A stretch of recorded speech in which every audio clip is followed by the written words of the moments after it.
Olá, bom dia! Quinta-feira, 21 de agosto de 2024. Jair Bolsonaro pode ter a prisão domiciliar convertida em prisão comum. Ordem de Moraes dá 48 horas para que o ex-presidente explique o descumprimento de medidas cautelares e o comprovado risco de fuga.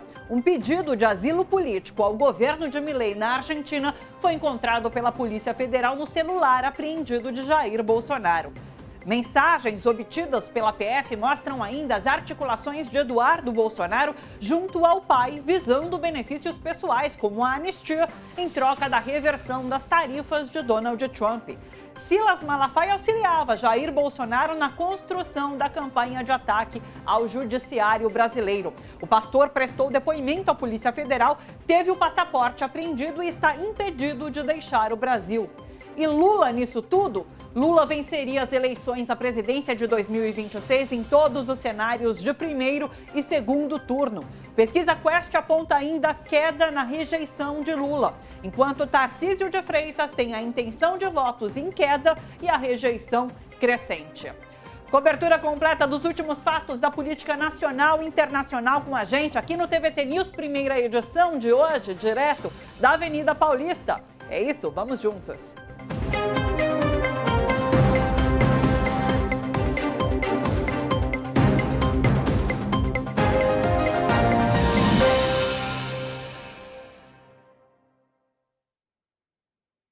Jair Bolsonaro a um passo da prisão comum.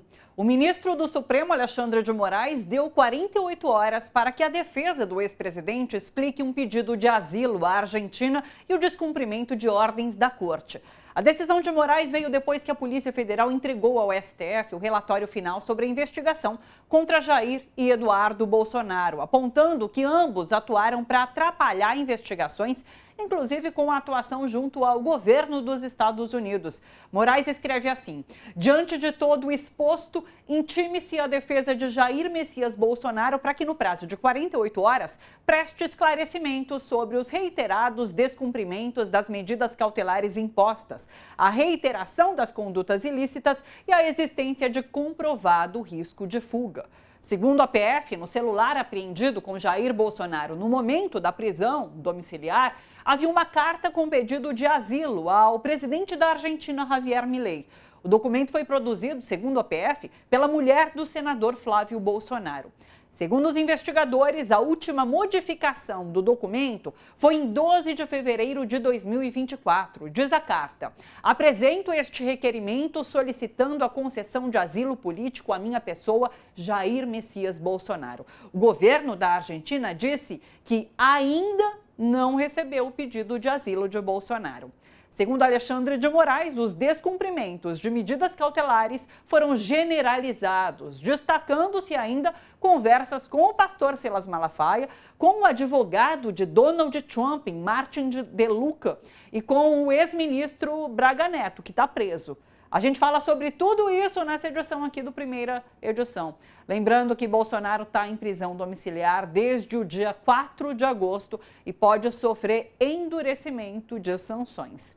Eduardo Castro comigo, participando de casa essa semana. Já coloco nessa conversa também a participação especial da Rosemary Segurado, cientista política, comigo aqui no estúdio, professora da PUC de São Paulo. E logo mais a gente recebe o Francisco Fonseca, que é professor da FGV, também da PUC. Bom dia, Rosemary. Bom dia, Edu, em casa. Opa, inverte as câmeras, né? Vamos aqui. Eu quero começar com a Rosemary, já eu vou para o Edu, pode ser, Edu? Vamos lá, Rosemary, seguinte, tem um fato bastante interessante, esse pedido de asilo, ele foi modificado pela última vez no dia 2 de fevereiro de 2024. 2 dias depois, Jair Bolsonaro visitou a Embaixada da Hungria. E disse que, imagina, não tinha plano algum de se refugiar ali e de se asilar de fato. O que a gente fica sabendo hoje é que não, que havia uma construção de fuga, porque havia um pedido de asilo à Argentina e uma visita até então à Embaixada da Hungria. Como que você vê, então, essa construção e o que a gente passa a descobrir a partir desse indiciamento pela Polícia Federal de Jair Eduardo? Bom dia. Bom dia a todos. E todas, bom, realmente o dia começou hoje com uma profusão imensa, né, de informações a respeito de todos os tentáculos, né, dessa ação da família Bolsonaro. E uma das coisas que chama atenção é que o Bolsonaro já fez uma fuga, né? Quando ele vai para os Estados Unidos, não aceita, né, a derrota, né, não reconhece a vitória do Lula e vai embora. Né? Então é uma postura deste grupo político, não vai se enfrentar com a justiça e provar, né? Porque é uma investigação, pode ter condições de provar se de fato é inocente, mas toda a ação deles, inclusive temos Carla Zambelli, que fez isso recentemente. Então, a situação se complica bastante, porque, além disso, agora tem um descumprimento de uma medida cautelar. E descumprimento da medida cautelar, a justiça tem o dever de, bom, já que descumpriu, vai ter que ser recolhido, né, ao sistema prisional e aguardar o seu julgamento. Ele tem amanhã, até amanhã, às 20 horas para dar essa informação. Mas eu acho que, de fato, nós cada dia vamos vendo mais um episódio, mais um elemento dessa orquestração golpista e a ação coordenada dessa família. Então, se não tinha interesse em fugir, por que pede asilo político? Por que vai para uma embaixada? Todos os movimentos de Bolsonaro, eles indicam exatamente esse plano, o que mostra, né, o acerto da prisão domiciliar e da tornozeleira eletrônica, porque talvez nós estivéssemos falando de outra coisa aqui nesse exato momento. Eu acho interessante você falar sobre essa orquestração golpista que tem início, inclusive, como você lembra, quando o Jair Bolsonaro não aceita o resultado da eleição e vai para os Estados Unidos. Então é uma orquestração continuada, que nos traz até o dia de hoje com essas descobertas sobre mais uma possibilidade de fuga de Jair Bolsonaro. Edu, aliás, a gente já conversava aqui sobre como essa pena de prisão domiciliar imposta por Alexandre de Moraes a Jair Bolsonaro era branda, diante de tantos fatos que tínhamos conhecimento em relação a descumprimento de medidas cautelares, em relação a desrespeito a ordens da Suprema Corte. Então, assim, agora são 48 horas, como a Rosemary coloca, até amanhã a gente pode ter, de fato, uma reversão da prisão domiciliar e uma prisão no sistema carcerário comum. Não? Qual a sua avaliação? Bom dia, Edu. Bom dia, Thali. Primeiro de tudo, antes de qualquer coisa, ó, o que está aparecendo aqui, ó, aqui em cima, esses 15 anos que estão aparecendo aqui no símbolo da TVT, ó lá, vai aparecer na tela, ó lá. Parabéns para nós, né? Parabéns para nós, porque estou aqui é uma televisão pública, que está na internet também, está no mundo inteiro, e faz 15 anos. Vamos em frente. Depois a gente fala mais sobre isso, mas só para começar com esse registro que está aparecendo na tela aqui. Bom, se você se lembra bem, lá atrás, quando o Bolsonaro foi passar o carnaval na Embaixada da Hungria, o Procurador-Geral da República abriu-se um inquérito e o Procurador-Geral da República arquivou por falta de provas. Ele foi fazer lá no meio do carnaval, passou 2 noites, de sexta para sábado, de sábado para domingo, assistindo pelo satélite que só as embaixadas têm, isso é verdade, elas têm ligadas às suas emissoras de televisão, mesmo que elas não cheguem ao Brasil. Estava lá assistindo provavelmente o desfile das escolas de samba de Budapeste, né? Porque, segundo ele, foi conversar. A alegação do Procurador-Geral da República para arquivar é que não tinha prova. Surgiu a prova em um outro inquérito, que é o inquérito que visa localizar elementos para acusá-lo, ou não é, para encarcerá-lo por obstrução de justiça. A ele e ao filhote dele, número 1. Não, número 3, né, que é o que está nos Estados Unidos. Pois bem, eis a prova. Está aqui. Estava no celular dele. Então, acho muito difícil que não haja um subir de patamar. Esta cena horrorosa aí, como diz Laura Capriglione sempre, de vê-lo com essa tornozeleira, vai deixar de existir, porque na cadeia não precisa de tornozeleira.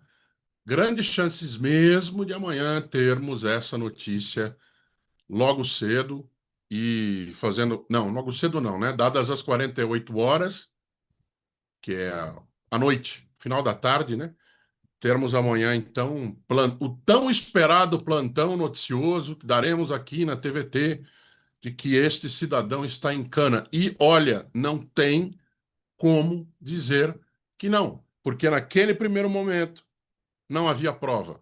Agora há, como você bem lembrou, foi ali ao mesmo tempo em que ele iria depois assistir o carnaval na Embaixada da Hungria. Mas vamos em frente, porque tem muito assunto saindo desse telefone celular, Thali. Perfeito. Você sabe que, assim, ele mexeu a última vez, então, nesse documento, 2 dias depois de ele ter tido o passaporte apreendido. Então, realmente, era essa construção do que vou fazer com o meu passaporte apreendido. Então, faz o pedido ali de asilo para a Argentina e, ao mesmo tempo, faz essa visita à Embaixada da Hungria. Então, assim, a defesa não tem como fugir disso, que agora é fato. Ele estava, sim, procurando uma fuga, um plano de fuga. Já estou com o Francisco Fonseca, professor da FGV, também da PUC, aqui comigo. Professor, seja super bem-vindo. Quero te ouvir, então. A gente ouviu a Rosemary, o Eduardo, sobre impressões gerais desse indiciamento de Jair e Eduardo Bolsonaro. E depois eu vou trazendo alguns ingredientes aqui pra gente, mais notícias que a gente teve acesso a partir de ontem, tá bom? Bom dia, professor. Bom dia, prazer estar com vocês. Bom, acho que o que está acontecendo, né, de ontem para hoje, a conjuntura é fluida, digamos assim, confirma cada vez mais, né, tudo aquilo que nós já sabemos e que as provas documentais, testemunhais são abundantes, né? Bolsonaro não apenas tentou dar um golpe de Estado o tempo inteiro, como também tentou fugir depois que não se descobriu, depois da denúncia do Mauro Cid, de tudo que adveio daí. Então, na verdade, né, a prisão do Bolsonaro é algo absolutamente necessário, porque não são medidas cautelares, né, como está provado, que estão freando o tempo inteiro a trama golpista, a obstacularização da justiça. Né? Malafaia ontem, nós todos ouvimos, né, os áudios. Então, há uma trama permanente, né, de um grupo político que atua de maneira ostensiva, profissionalizada, para dar um golpe de Estado, não tendo conseguido, para obstruir a justiça. Então, a prisão do Bolsonaro, de fato, não é a prisão domiciliar na mansão que ele mora em Brasília, uma prisão de fato, sem acesso a celulares, sem acesso a nenhuma outra forma, tornou-se hoje urgente. Ele está obstruindo a justiça, está instrumentalizando o seu filho, né, contra o país nos Estados Unidos. Então me parece que nós chegamos num ponto que não dá nem para esperar o 2 de setembro, tem que ser já. Perfeito. Né? Um pouco essa ideia que está presente pelos fatos. Nós estamos falando de fatos, não estamos falando de opinião. Né? O conjunto de fatos probatórios nos mostram isso. O professor cita 2 de setembro porque é essa reta final do julgamento, quando tem início, de fato, essa reta final, né? Vou trazer ingredientes para a gente comentar, então, tá? Em uma das mensagens obtidas pela Polícia Federal, Eduardo Bolsonaro diz a Jair Bolsonaro que é preciso segurar a narrativa de Tarcísio de Freitas sendo sucessor de Jair Bolsonaro como candidato à presidência, pois isso estaria, de alguma forma, acordado nas negociatas de Eduardo nos Estados Unidos. Vamos dar uma olhada comigo aqui no telão? Essa troca de mensagens começa com Jair Bolsonaro mandando uma mensagem para Eduardo Bolsonaro com os resultados de uma pesquisa eleitoral. Do Metrópolis, pesquisa Lula perde para Bolsonaro, Michele e Tarcísio no segundo turno. Essa pesquisa aqui de junho, tá certo? E ele manda assim, você, no caso Eduardo, perde para o Molusco. Vagão 39, Lula 41. Acho muito engraçado o Vagão, porque assim, o que me remete é a palavra vagabundo aqui. Então, assim, é ele se referindo ao filho aqui dessa forma. É a interpretação que eu faço, tá bom? Daí ele manda aqui um nofa. acha melhor eu ficar de fora mesmo. Tarcísio vai levar à frente suas bandeiras, inclusive demitindo secretárias ligadas ao PSOL, etc. E ele dialoga muito bem, vai anistiar geral e o STF, que sempre foi aliado nosso, não será óbice. A troca de mensagens continua. Pode colocar a próxima para mim, por favor? Ele dialoga muito bem, vai anistiar geral e o STF, que sempre foi nosso, não será óbice. E já imagino o Tarcísio de Freitas falando com o Trump sobre China. Aqui ele está sendo irônico, tá bom? Ele faz uma referência a Trump falando inglês com o Trump sobre a China. Sabe que vai cair tudo na sua conta, né? Diz Eduardo Bolsonaro para Jair Bolsonaro. O futuro dos seus netos é falar inglês mesmo. E daí vamos para a próxima. Está no Brasil 21, se sim, Anderson vai passar aí, Rei. Essa é a mensagem importante. A narrativa de Tarcísio te sucedendo, que já há acordo para isso, está muito forte. Precisamos segurar isso para nos mantermos vivos aqui. O que dá a entender que, de fato, existe uma negociata com o governo dos Estados Unidos de colocar Tarcísio de Freitas, de alguma forma, como candidato a suceder Jair Bolsonaro, com isso vencer a eleição de 2026 e ter um aliado na presidência aqui do Brasil. Então essa é a construção golpista que a gente passa a entender por conta dessa troca de mensagens. Queria ouvi-los sobre isso também. Rosemary. Eu acho que assim, e na verdade é curioso, né, porque nós vamos vendo a tranquilidade com que eles usam esses dispositivos, registrando, né, então isso que o meu colega estava falando aqui, temos provas fartas dessa, né, arquitetura golpista. E o que é mais curioso é o fato de ter uma trama que envolve os Estados Unidos.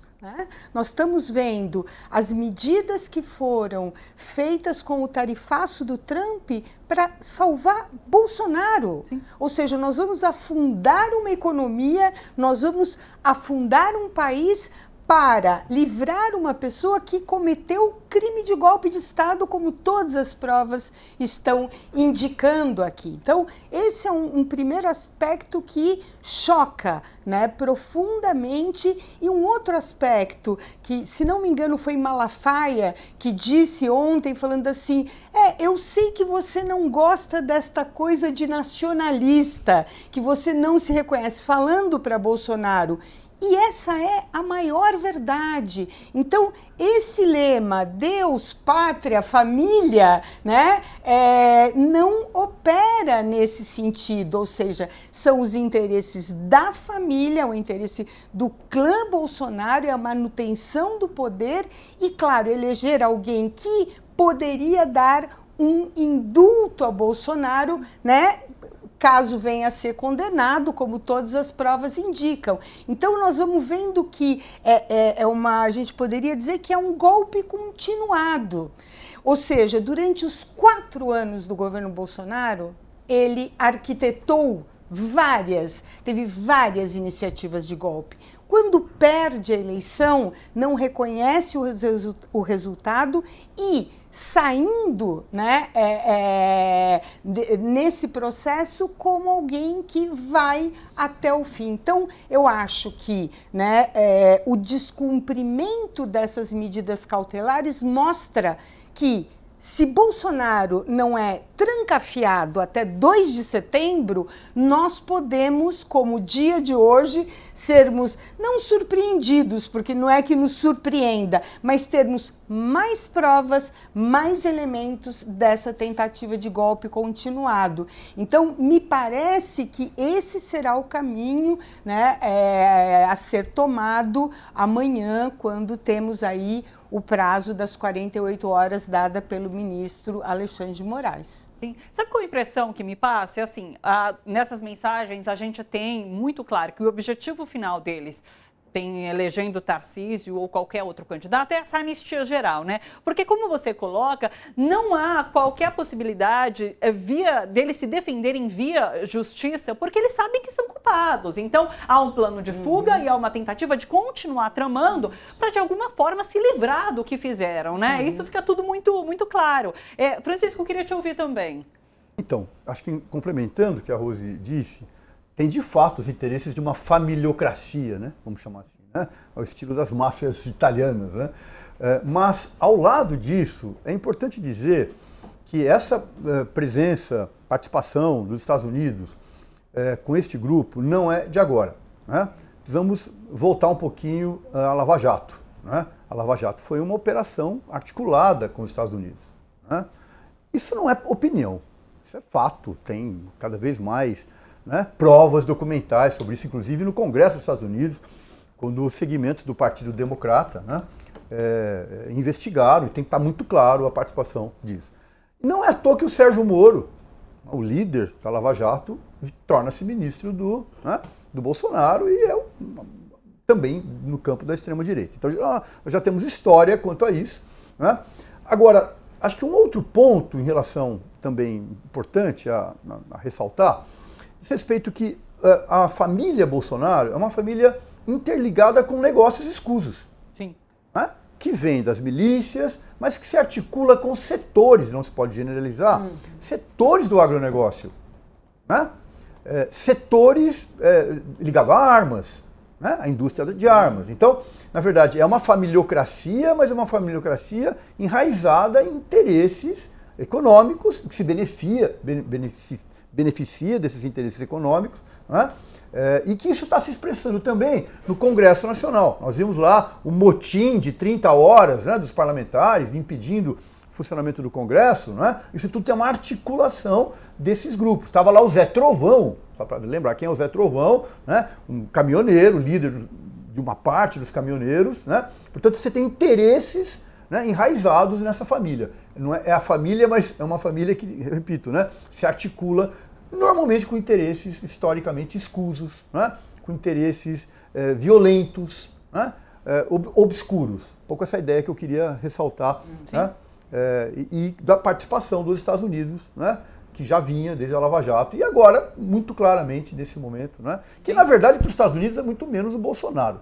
É muito mais uma tentativa de, né, impedir que o Brasil tenha autonomia. Então as Big Techs estão aí colocadas, o PIX, né, o mercado financeiro. O Bolsonaro é só um pretexto, evidentemente, para os Estados Unidos. Mas de qualquer maneira mostra toda uma articulação da extrema-direita com a figura do Steve Bannon, né, por trás. Então é importante a gente montar este quadro como um todo, que é um quadro complexo e trágico. E, portanto, eu diria que o que está acontecendo no Brasil hoje é histórico. Sim. Por exemplo, colocar militares na cadeia, há 200 anos nós não colocamos os militares na cadeia. A Argentina fez isso depois da redemocratização, nós nunca fizemos. Há 200 anos os militares participam da vida política brasileira. Todos os grandes eventos políticos do Brasil teve a participação, né, dos militares. Então acho que esse é um momento histórico. Lembrando que o Bolsonaro é um ex-militar. É bem verdade que expulso do Exército. Vamos esquecer disso, né? Mas é um ex-militar. E Braga Neto está preso desde dezembro, né? Os militares todos de alta patente que serão, tudo indica, né, condenados. Então acho que esse é um momento histórico que nós estamos vivenciando. Exatamente. A gente começa a partir do dia 2 de setembro, ver o julgamento final desse núcleo 1, mas existem outros núcleos formados por militares e a gente vai ter o julgamento dessas pessoas também e vamos acompanhar de perto esse provável processo de prisão deles, né? Edu, fica aqui comigo. Aliás, falando em militares, eu lembro sempre com o Edu aqui, todos os dias, a gente lembra esse silêncio que grita dos militares diante desse ataque dos Estados Unidos ao Brasil. Um silêncio completo. Mas, Edu, vou trazer mais um ingrediente porque eu quero que você comente isso comigo. Vamos para essa câmera aqui, por favor? Tarcísio de Freitas é novamente mencionado em troca de mensagens entre Jair e Eduardo Bolsonaro. Dessa vez, o deputado se mostra altamente irritado com uma entrevista do pai concedida ao jornal Poder 360, em que ele chama o filho de imaturo por ter feito os ataques ao governador de São Paulo. Vamos dar uma olhada. Não vou poder ler tudo, porque a gente tem aqui um linguajar bastante chulo, né? Eu ia deixar de lado a história do Tarcísio, de estar atacando o Tarcísio muito. Mas graças aos elogios que você fez a mim no Poder 360, diz Eduardo a Jair Bolsonaro, estou pensando seriamente em dar mais uma porrada nele, para ver se você aprende. E daí ele manda um palavrão aqui para o pai, ingrato, chama o pai de ingrato. Diz que o pai tá deixando a coisa bastante complicada para ele. Vamos traduzir então. Você ainda se ajuda a se atrapalhar por aí. Se o imaturo do seu filho de 40 anos não puder encontrar com os caras aqui, porque você me joga para baixo, quem vai se dar mal é você e vai decretar o resto da minha vida nesta aqui. Aqui ele faz uma menção bastante degenerativa aos Estados Unidos. Exatamente. Tem pessoal comentando, né? Deixa os Estados Unidos saberem Exatamente. aqui do que ele está falando sobre o país em que ele mora hoje. Tem a responsabilidade. E é uma finalização. Eduardo ainda finaliza essa conversa após alguns áudios que não foram recuperados, dizendo o seguinte: quero que você olhe para mim e enxergue o Temer. Você falaria isso do Temer? Então, o Temer é tido como esse padrão moral e ético. É isso que eu acho também bastante questionável. Exatamente. Edu Castro, quero te ouvir sobre tudo isso. Em que ponto chegamos, diriam o motorista e o cobrador, né? A Michel Temer ser padrão de posicionamento político e ético, né? Ou de respeito necessário. Somos realmente um lugar interessante. Vivemos num lugar interessante. O que me chama atenção nessa conversa, né, não é a questão do Tarcísio, é a questão da relação pai e filho. Pai e filho. Né? Que gostam tanto de falar em família, em proteção do núcleo familiar. Olha o grau de agressão que esses dois se tratam. Vagão, você falou, né? É efetivamente o jeito que o Bolsonaro se referia ao filho por causa de vagabundo, nunca trabalhou na vida.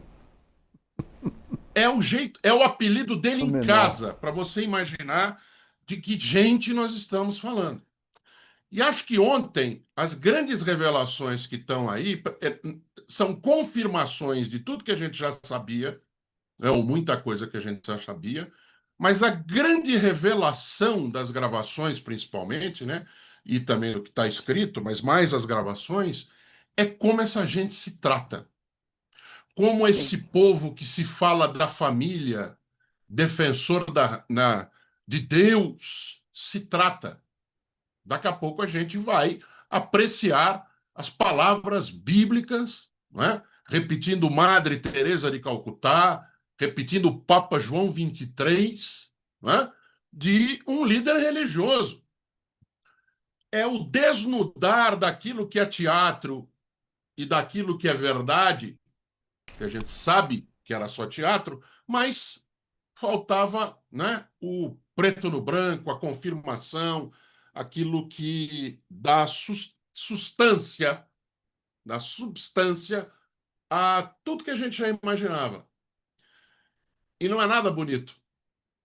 Eu não estou aqui para, né, dizer como um pai tem que tratar um filho, o filho tem que tratar um pai.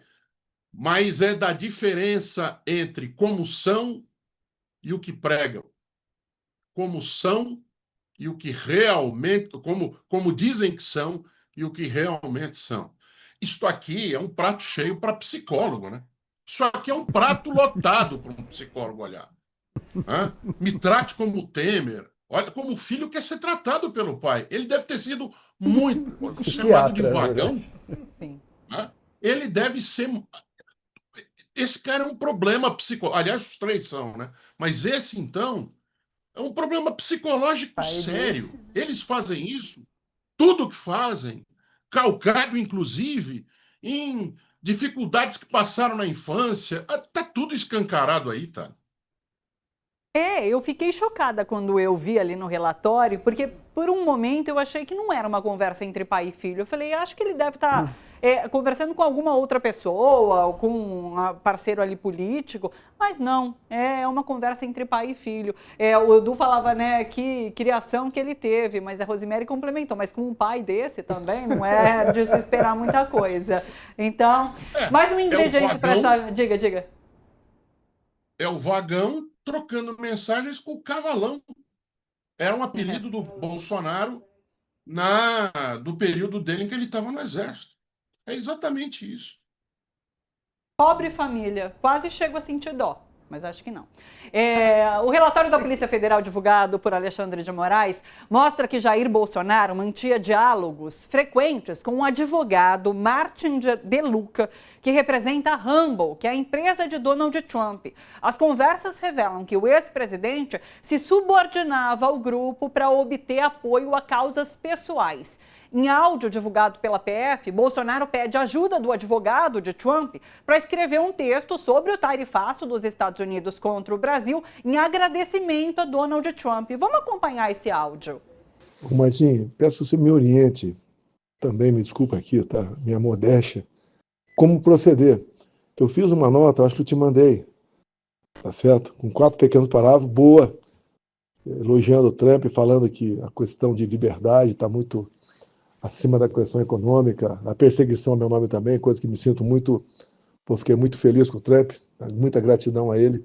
Me orienta uma nota pequena da tua parte, que eu possa fazer aqui, botar nas minhas mídias, para chegar a vocês de volta aí. Obrigado aí. Valeu, Martim. É isso, é a prova cabal de um conluio entre essa família Bolsonaro e os Estados Unidos, não, Francisco? Exatamente, eu acho que esta fala é suficiente para a cadeia, né?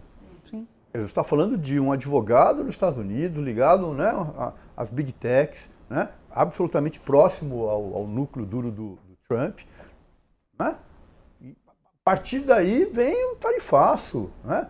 Vem tentativas absurdas de interferir na nossa soberania. Né? Até o PIX, né? Que é um patrimônio nacional, que não foi criado pelo Bolsonaro, foi criado pelos técnicos do Banco Central, é importante dizer isso. Né? Ou seja, você passa a ter uma intervenção, né? Sistêmica, inédita. Queria até lembrar um fato que mostra esse elemento até caricatural deste império, que é a carta, né, em que será comunicado que o Brasil terá tarifas de 50%, vem por uma mensagem na rede do Trump.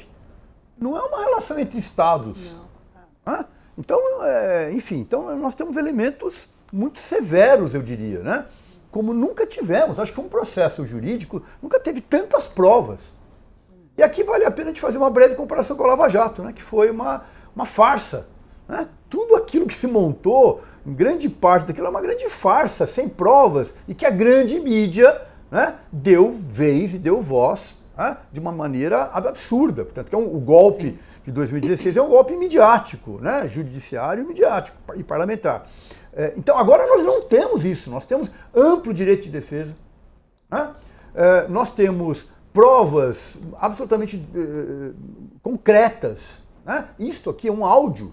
Vimos ontem o próprio Malafaia, que por sinal é outro que deveria estar preso, é outro que está claramente obstruindo o processo judicial, é aquele que está orientando, né? Inclusive o Eduardo Bolsonaro. Quer dizer, você tem uma trama de evidências que eu diria inédita na história brasileira. Sim.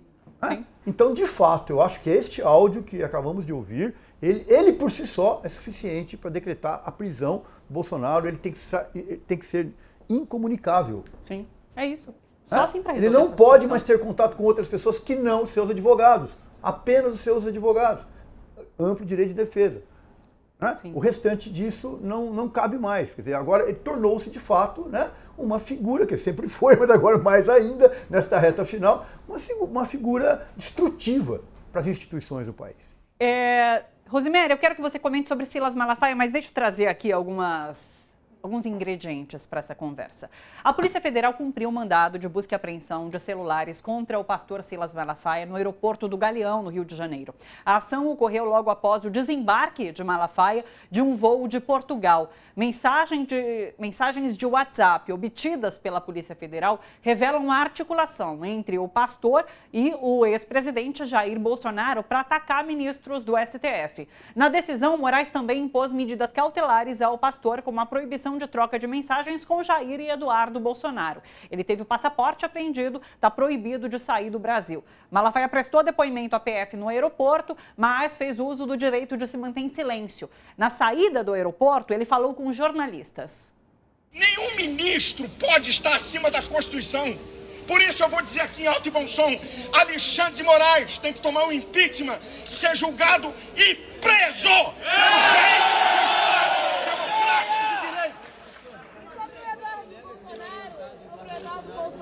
Orientado em quê? Quem sou eu para orientar Eduardo Bolsonaro? Conversa com ele. Que conversa é essa? Tá vazando? Estão vazando? Quer dizer que a polícia, a Gestapo de Alexandre de Moraes de Brasília, vaza as coisas antes de eu saber? Vazaram na quinta-feira e eu não soube agora. Que país é esse que vaza conversas minhas particulares, como se eu instruísse Eduardo, olha, faz assim ou faz assado? Quem sou eu? A posição de Eduardo é dele. Eu apenas comento, de vez em quando eu meto o pau de... Tá errado. Não é assim que se fala. É só pegar, eu não tenho que esconder nada. Tá errado. Não procede assim. Não é. É meu amigo, eu falo com ele várias vezes. Eu falo com ele há anos. Que conversa é essa? Que país é esse? Que democracia é essa? Isso é uma vergonha. Estamos assistindo o Brasil. Eu sou um líder religioso. Eu não sou um bandido nem um moleque. É uma gritaria como ele sempre faz, né, Rosemary? Mas não que ele tenha qualquer razão na fala que faz, como se ele estivesse acima da lei brasileira. Bom, na verdade, obviamente, só lhe resta manter o personagem. Ótimo, né? sim, Não perfeito. tem como, aliás, né, aproveitar para falar da oportunidade do filme, novo documentário da Petra Costa, né, que tem Silas Malafaia como um dos personagens centrais, né, o Apocalipse nos Trópicos. E eu acho que aqui tem uma coisa muito importante que, assim, um dos aspectos é que Bolsonaro não pode ter comunicação com ninguém. Sim. Isso é dos aspectos da medida cautelar claramente definido, era esse. E o que nós temos aqui, eles assumindo, né, tranquilamente essa comunicação, ou seja, essa quebra, né, daquilo que foi colocado pela prisão, pela medida cautelar. Sim. Então, eu acho que assim, né, é importante isso porque Malafaia não é um personagem qualquer ou um líder religioso qualquer dentro dessa trama.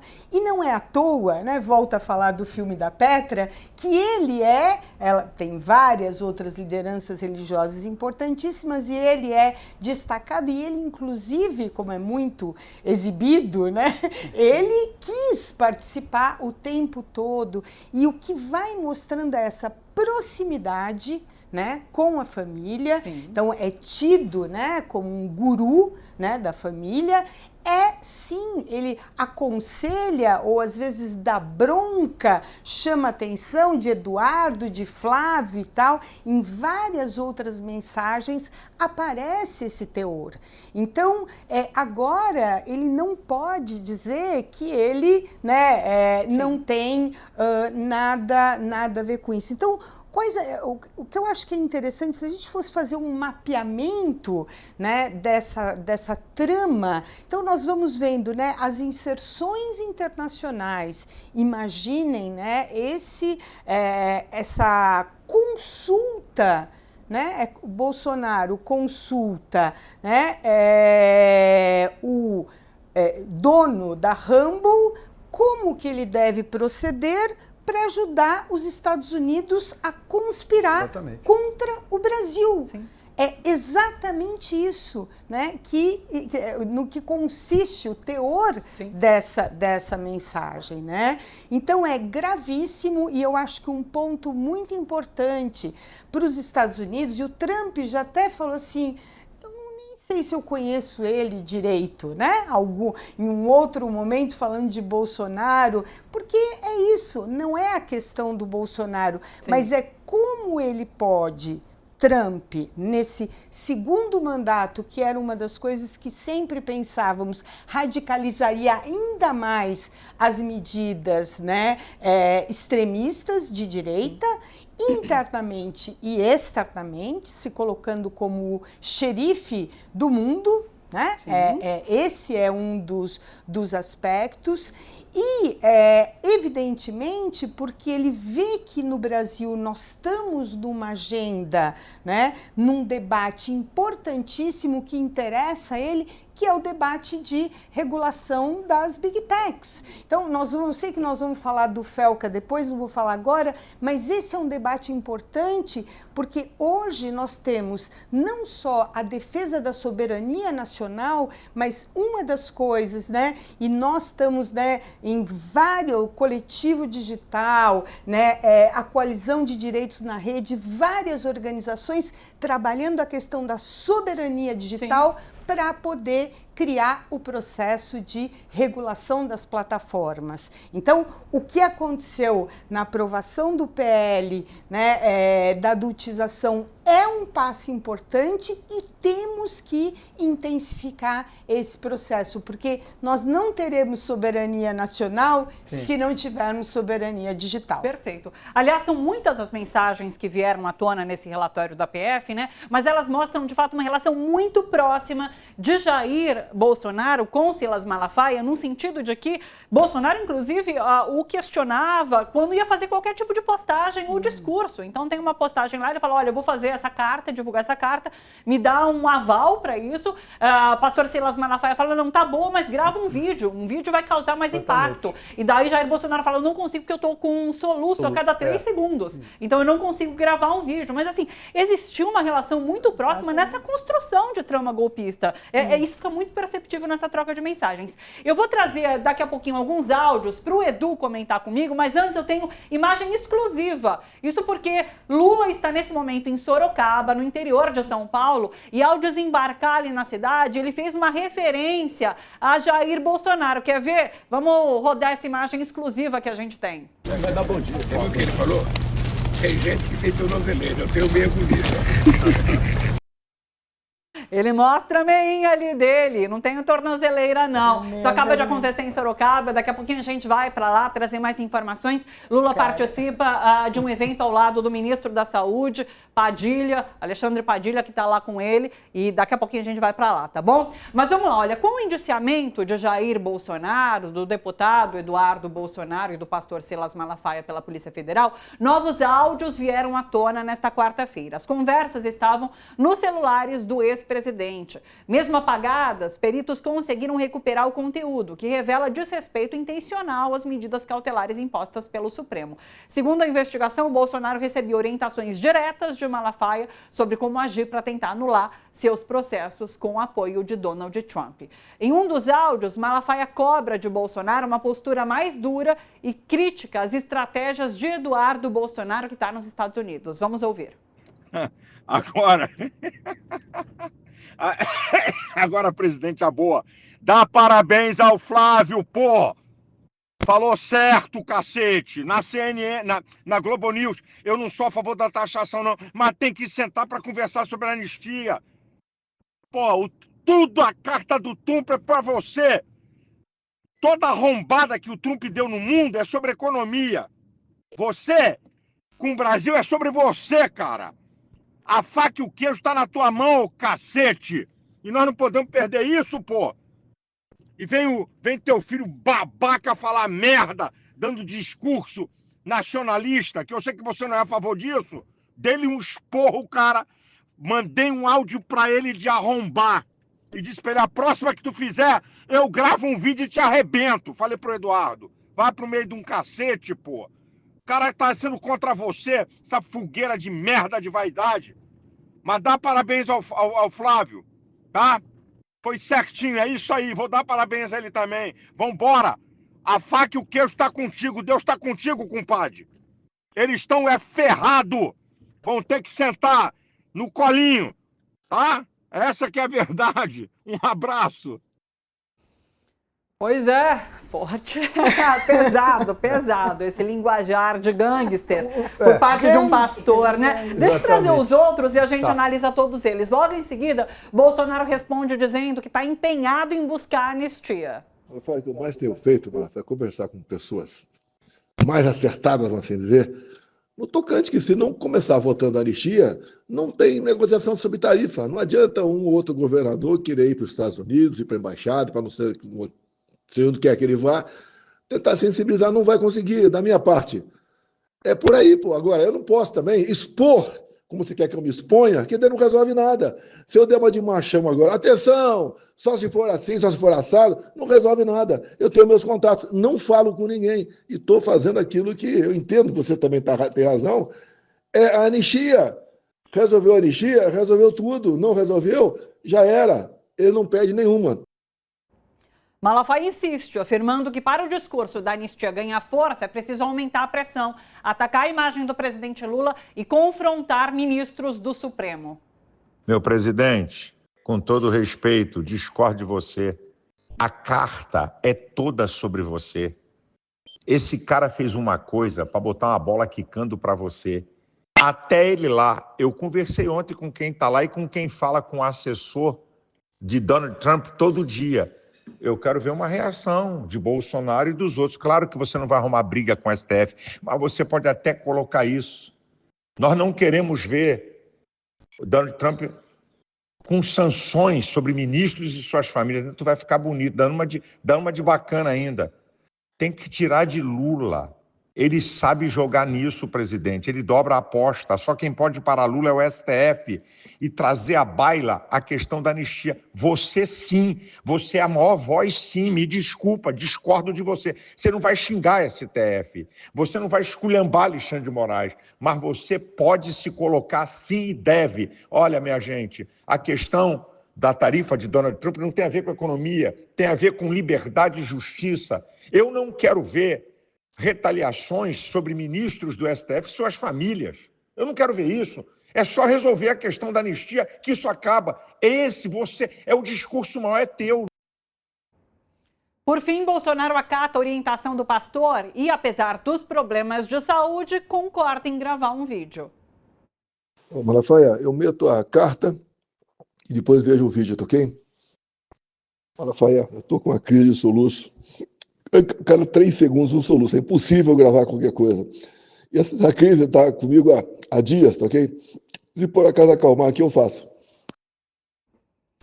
Pois é isso. Edu Castro, quero te ouvir. Assim, o que chama atenção, de fato, é aquele primeiro áudio, barra pesada, com linguajar vindo de um pastor que é digno de um, sei lá, miliciano, gangster, de fato. Queria te ouvir sobre. Tô sem seu áudio, Edu, peraí. Ela caiu. Foi. Pronto, eu estava aqui acertando a minha câmera porque ela caiu, entendeu? E agora eu já voltei. Mas é o seguinte, imagina, eu brinco sempre a Laura adora, né? Como dizia João 23, vai chupar uma meia. Você imagina algum líder religioso com esse tipo de linguajar? Não. Né? Imagina aí, você pega alguém que mora na Bulgária, vai? Traduz esse vídeo e pergunta para ele qual a profissão desse sujeito. É mecânico, ele é professor universitário, ele é técnico de futebol, ele é líder religioso ou nenhuma das anteriores? Ele vai dizer nenhuma das anteriores, foi linguagem de gangster. E é interessante que nesse vídeo que a gente está mostrando, tá vendo todo mundo lá atrás? Tem um vídeo do Sóstenes, né, que é o pé direito desse cara aí, juntando gente na igreja para fazer essa claque depois que ele foi preso. Outro detalhe dessa entrevista, ele fala assim: quem sou eu para dar conselho para Eduardo ou para Bolsonaro, não me lembro. Daí alguém fala para ele: o vídeo foi divulgado. E aí ele começa a falar mal do vídeo, né? E evidentemente não desmente o que acabou de dizer. Né? Que evidente. O que ele está fazendo nesse vídeo que a gente acabou de ver? E por que ele xinga Alexandre de Moraes desse jeito? Ele deu uma entrevista para um desses MesaCast no ano passado, dizendo: eu quero ser preso, eu viro mártir. E eu separei aqui, tá, um trecho do livro do Gilberto Nascimento. Gilberto é um cara conhecido no jornalismo há muitos anos, né? E ele escreve sobre religião como poucos, no conhecimento e na frequência. E ele escreveu esse livro aqui, O Reino, a história de Edir Macedo, uma radiografia da Igreja Universal. que explica por que Malafaia quer ser mártir. Vou ler aqui algumas passagens desta Bíblia aqui. Página 122, para quem quiser consultar depois. Foi preso o pastor, o bispo Edir Macedo, no dia 24 de maio de 1992. E aí esse capítulo do livro aqui, ele descreve alguns detalhes da prisão, que eu vou ler só algumas coisinhas. Aqui, ó. Acusação de estelionato, charlatanismo e curandeirismo. Primeiro advogado que ele contratou, lembra do Campos Machado, deputado estadual aqui em São Paulo durante anos, que usava um cabelo todo pintado de preto? Era o advogado dele, era o líder do PTB. Sim. Na época ele não tinha partido político, como ele tem hoje em dia. Por ser líder religioso, Macedo teve direito à cela especial determinada por lei. Certo? Então ele não teve uma prisão igual a da Carla Zambelli, lá jogado no meio dos presos comuns. Outro trecho que eu separei aqui, que é bem significativo de que foi a prisão de Edir Macedo e por que Malafaia quer ser preso. Sumiram todos. Lembra o pastor Didini, aquele Ronaldo Didini, que tem um chute na santa e depois deram um chute nele? Pois bem, ele está aqui dizendo: sumiram todos, não conseguimos falar com qualquer autoridade, nenhum governante nos ajudou. Teve só um político que se manifestou, e eu vou ler aqui a frase desse político. Prender sob o argumento de que ele engana as pessoas com sua religião é um absurdo. Os seguidores têm fé naquilo que querem. Se não tomarmos cuidado, daqui a pouco a polícia estará na sua casa prendendo qualquer um, sem nenhum critério, disse esse líder político. Sabe que líder político era esse? Luiz Inácio Lula da Silva, então presidente do PT. Mas aqui, alguns dos seguidores lá na porta. Sim. Estamos vivendo dias de Nero, só que a arena é outra, os leões são outros, disse o Honorilton Gonçalves, que foi presidente da TV Record. É tudo por causa do crescimento da igreja, da compra da TV Record, que está subindo no Ibope, acusava o pastor João Carmo. Primeiro pedido de liminar foi negado pelo Tribunal de Justiça de São Paulo. O bispo tentou conversar até um delegado com quem conversava muito, ele falava muito sobre Bíblia, que seríamos todos perseguidos, atirados aos lobos. Exatamente o que faz esse outro aí. Ô, Edu, acho que a gente precisa lembrar também, conforme a gente conversava com a Laura aqui, que o pastor Silas Malafaia, de alguma forma, sequestrou, né, os evangélicos, porque ele representa, na verdade, uma parcela mínima desses fiéis. Então, acho que é preciso dizer isso. Por mais que o documentário da Petra Costa, por exemplo, o traga como figura central da religiosidade, pelo menos desse nicho evangélico aqui no Brasil, ele representa uma igreja que tem 50 mil seguidores. Então, é uma parcela ínfima, perto do tanto de evangélicos que tem no Brasil. Mas sim, ele sequestra a religiosidade como representante dela como um todo e se usa desse poder político para se misturar, se juntar com Jair Bolsonaro, com esse campo bolsonarista e extremista e fazer disso um projeto de poder. Então também é preciso ressaltar esse aspecto da figura do pastor Silas Malafaia. Deixa eu trazer para a nossa conversa agora, o Francisco, ele já citou aqui uma fala,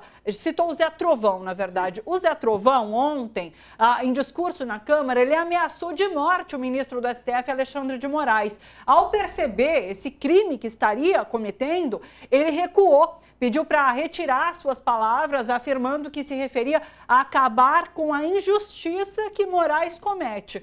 Vamos ouvir.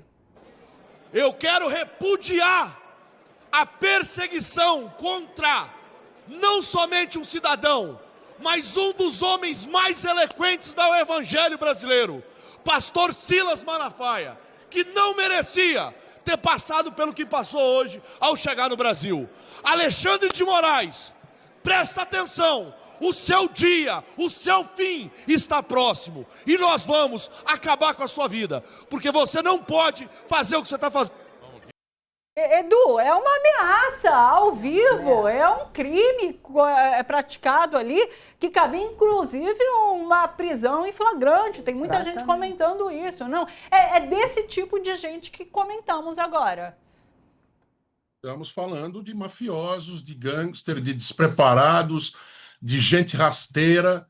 Esse aí tem imagem dele cheirando cocaína, tá certo? Que ele mesmo tirou a foto. E hoje ele posa de... Foi eleito pelo estado de Santa Catarina, então ele está lá na Câmara dos Deputados falando de Deus e falando da palavra do Senhor. Não é? E palavra dita e flecha lançada não tem como prender de novo, né? Os americanos falam em não tem como colocar pasta de dente depois dentro do tubo depois que você tirou. Outros falam em, né, depois que o gênio saiu da lâmpada não dá para pegar a fumaça. Amigo, esse cidadão tem que ser preso. Hoje. Aliás, estamos aguardando. Esse cara não ele não movimenta nem quem ele movimentava, que eram os caminhoneiros ou algum grupo de caminhoneiros, porque ele perdeu a liderança. Ele foi para a vida política, partidária. Então, esperamos mais uma prisão para hoje. E esse aí vai sumir igual Daniel Silveira, Roberto Jefferson, que ninguém vai atrás dele, porque esse aqui não dá voto para ninguém.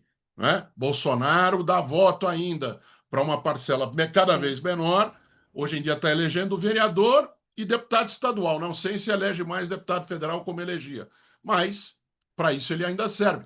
Zé Trovão, espero que você, como muitos dos perseguidos políticos pela ditadura, o Mário Martins, pai do Franklin Martins, quando era deputado, fazia isso, andava com a escova de dente no bolso, porque nunca sabia quando ia ser preso. Espero que você tenha saído hoje com a escova de dente do bolso. Perfeito. Deixa eu só chamar essa atenção para algo que está acontecendo. Lula está ao vivo nesse momento, nesse evento de Sorocaba, que a gente comentou agora há pouco. Ele está falando sobre saúde bucal, já que o evento é relacionado à saúde. Então, qualquer fala no sentido de comentar o que estamos avaliando e analisando aqui, eu trago para vocês, tá bom? Daqui a pouquinho, inclusive, a gente vai lá para Sorocaba com a nossa repórter, trazendo os detalhes sobre esse evento que Lula participa agora. Eu quero ouvi-los também sobre essa questão que a gente discute. Então, a figura do pastor Malafaia, essa ameaça feita por Zé Trovão, esse político que representa hoje o que há de pior na extrema-direita, fascista, enfim. Por favor. Olha, eu acho que assim, é assustador. Mas o mais assustador de tudo, né, é um poder, porque ele é um deputado federal, sim, né, ameaçando outro poder. Então, esse é um aspecto importantíssimo, e nós pegarmos, quer dizer assim, que parlamento é esse? Então, eu fico imaginando, inclusive como uma pedagogia política, que nós não fazermos nada quando alguém que tem uma representação, que ocupa um dos poderes importantíssimos da nação, ameace outra pessoa e, certamente, se for indagado, vai dizer: foi um modo de dizer, é a minha liberdade de expressão. Então, eu acho que para a população, se não acontece nada com essas pessoas, elas continuam reproduzindo, né, esse tipo de conduta que é completamente alheia ao debate político, né? Um debate de contraditório, é um debate entre diferenças, é um debate que pode ser conflituoso. Tudo isso está dentro das regras do jogo, faz parte e é importante que se mantenha. Agora, né, há 2 ou 3 semanas atrás, já não me lembro mais, esse mesmo grupo tomou de assalto e obstruiu, né, por 30 horas, né, a sessão do parlamento. É uma coisa gravíssima e inclusive, né, pedem anistia, o presidente da Câmara e do Senado, né, fazendo aquele jogo dúbio, né, não querer desagradar esse setor, mas também, de fato, foi absolutamente desmoralizado, porque não conseguia sentar na sua própria cadeira para poder abrir os trabalhos legislativos, e chama a atenção daqueles que nos acompanham, né, da importância, quantos temas, quantas questões importantíssimas, quantas políticas públicas necessárias nós perdemos tempo, né, em fazer esse parlamento debater isso, e temos alguém que ameaça, né, um ministro, desafia um outro poder, um grupo que acha que pode, né, obstruir o plenário, e que não houve punição a essas pessoas, né? Então, quer dizer assim, o que nós vamos vendo é esse exercício continuado, né, aquilo que a gente fala, se dobra a aposta, né, e eu acho que o fato está aí, né? E há, né, concretamente uma fundamentação para que essa pessoa seja presa, e inclusive, né, fere o decoro parlamentar. Como que ele usa a tribuna do parlamento, do Congresso Nacional, né, para ameaçar de morte qualquer pessoa, mas ainda mais, né, uma pessoa que tem um poder, né, que está à frente do Supremo Tribunal Federal. É assustador. Se não acontecer nada, eu acho que a gente acaba, né, legitimando essa conduta, e não podemos fazer isso. É esse tic-tac que a gente está esperando em diversas frentes, né? Olha só, a gente está falando até agora sobre os impactos e essa articulação do tarifaço visando uma anistia. Essa é a leitura política que se faz. Mas a gente vai agora dar uma olhada nos eventos práticos do tarifaço do Donald Trump aqui no Brasil. A fabricante gaúcha de armas Taurus, apoiadora aberta do bolsonarismo, alega estar em crise por conta das tarifas impostas pelos Estados Unidos. Agora se nega a cumprir o acordo coletivo com funcionários. Quem traz os detalhes para a gente de Porto Alegre é o repórter Guilherme Oliveira. Bom dia, Guilherme. Bom dia, Thalita.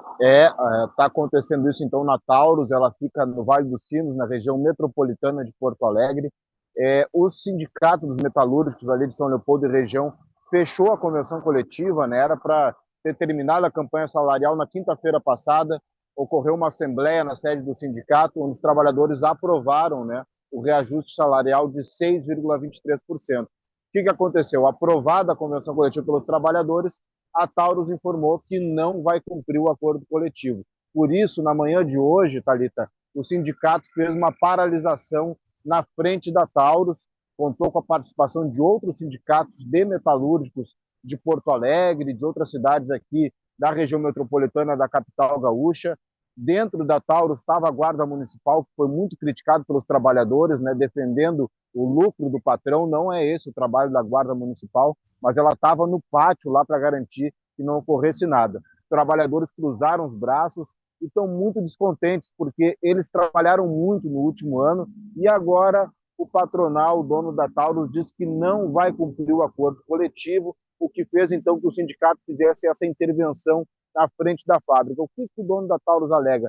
Que a questão do tarifaço fez com que eles perdessem metade das exportações deles, então, para os Estados Unidos. 50% não vão poder vender. Mas não está batendo. Os trabalhadores dizem que no chão da fábrica a produção, a dinâmica não é essa. Então existe um descontentamento e na avaliação dos dirigentes sindicais, Thalita, existe sim essa leitura de que, assim como os deputados bolsonaristas fizeram ocupando a Câmara Federal, agora também o dono da Taurus está querendo adiantar o processo eleitoral de 2026 para esse ano já, então não está querendo conceder nenhum reajuste para entrar nesse plano, nessa trama golpista do Bolsonaro e prejudicar então os trabalhadores, fazer essa pressão para colocar a culpa no governo Lula, né? Olha, você não tem reajuste porque o Lula está perseguindo o Bolsonaro, não quer dar anistia e isso vai causar prejuízo para vocês. Os trabalhadores não estão aceitando essa desculpa, né? Existe uma esperança de que haja alguma negociação, mas existe muito descontentamento. Eu estive lá hoje de manhã, cheguei lá às 5 horas da madrugada, né? A atividade foi das 5 da manhã na porta da fábrica até as 8 da manhã e gravei a fala de uma trabalhadora que mostra muito bem essa insatisfação dos trabalhadores. Gostaria de chamar essa sonora. E a Taurus está tão ruim que essa semana foi colocar no hora a hora. Um hora a hora para os trabalhadores. Ué, mas a Taurus está ruim, não consegue exportar 50% da taxação, então por que o hora a hora? Por que o banco de horas dentro dos setores hoje é regulado pela chefia? A chefia dá a folga quando ela bem entende. É bem assim, eu não vou poder te dar folga no sábado, esquece. Agora já estão cortando a segunda também. Banco de horas não é isso, gente. Banco de horas, se está positivo, tem que ter uma negociação com o trabalhador. Não é vocês que impõem regras.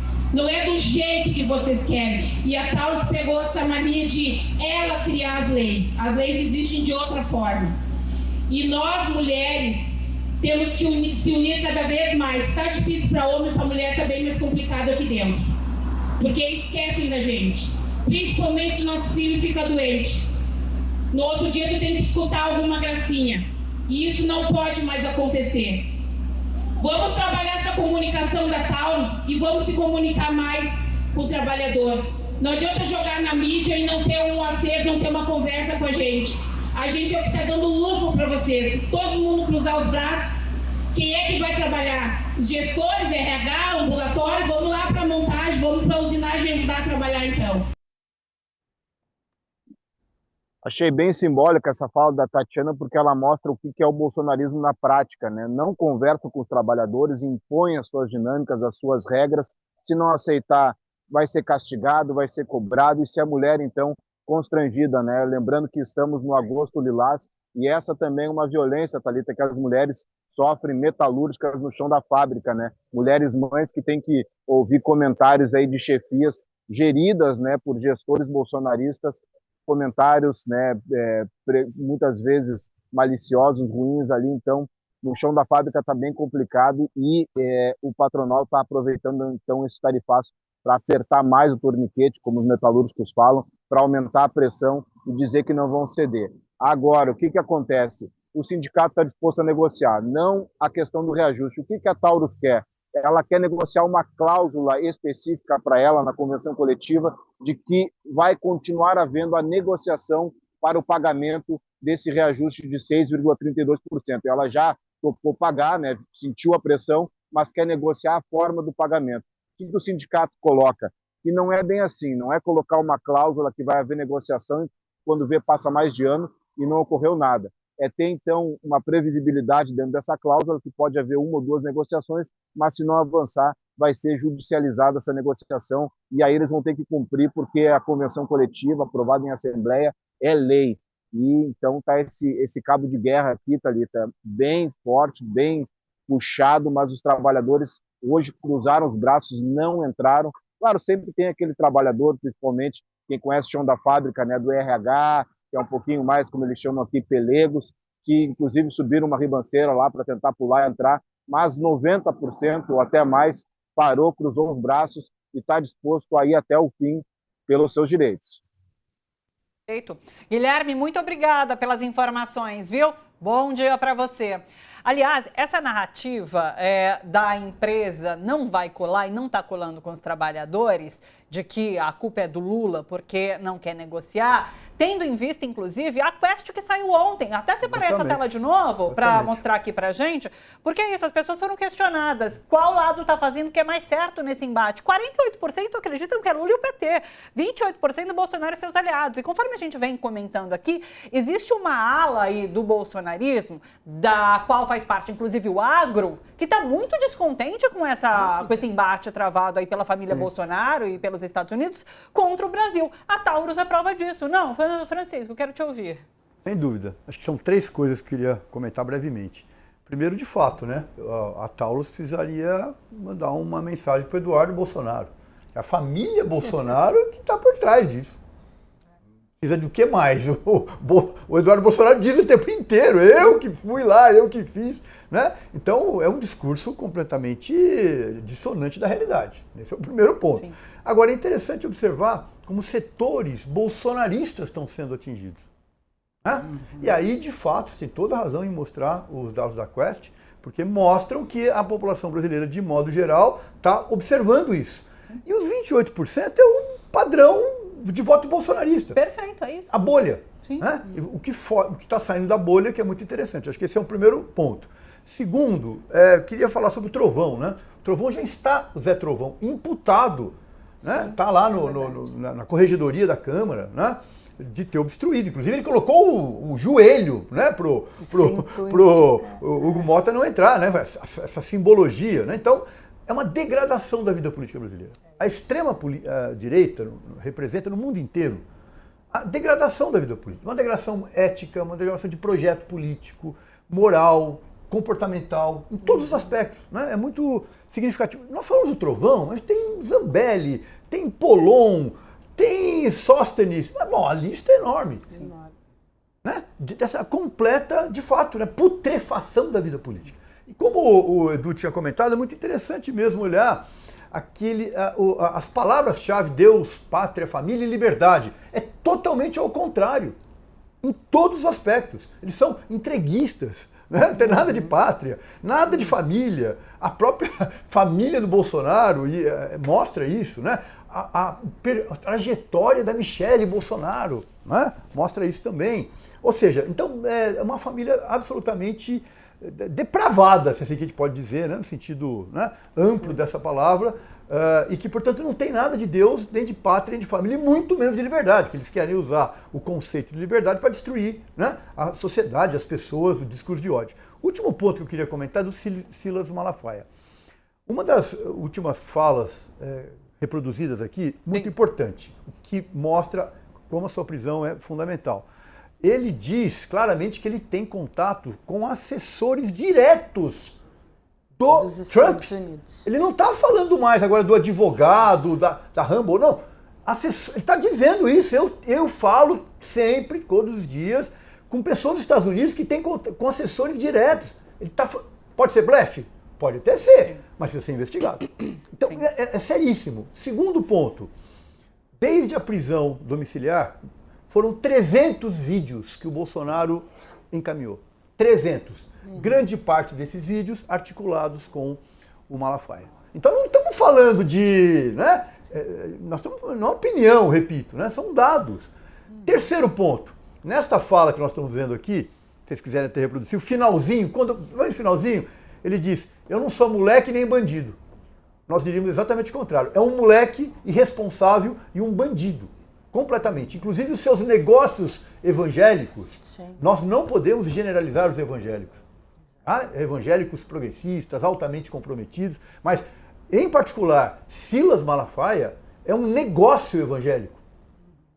Faz negócio, lava dinheiro. Então, eu acho que além, né, da questão política, não vamos esquecer também que quem articula os eventos de rua é o Malafaia, inclusive aqui em São Paulo. Ou seja, ele é tudo menos um líder político. É um miliciano, podemos dizer.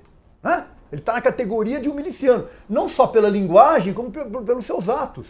Né? E pela sua articulação, que é política. Né? Política sempre no sentido de golpes, no sentido, né, de estar contra o país, de estar contra as instituições. Então, acho que essa última fala, ao meu ver, é fenomenal. Né? Essas duas. Eu queria acho que a justiça brasileira, evidentemente, o Supremo Tribunal Federal tem que, exatamente, daí, de fato, não é mais cautelar. Essas pessoas precisam estar incomunicáveis. O Malafaia não pode falar com o Eduardo, não pode falar com o Flávio, não pode falar com o Jair Bolsonaro. Está claro isso. Então eu queria enfatizar esse ponto que me parece muito relevante de tudo que aconteceu de ontem para hoje, da importância da nossa conjuntura, né, que está colocando essa extrema-direita no lugar que ela deve ser colocada. Né? Perfeito. Seguinte, acabou agora o evento com Lula em Sorocaba. Lula realmente não falou sobre esses fatos da política nacional, que se mesclam com política internacional também.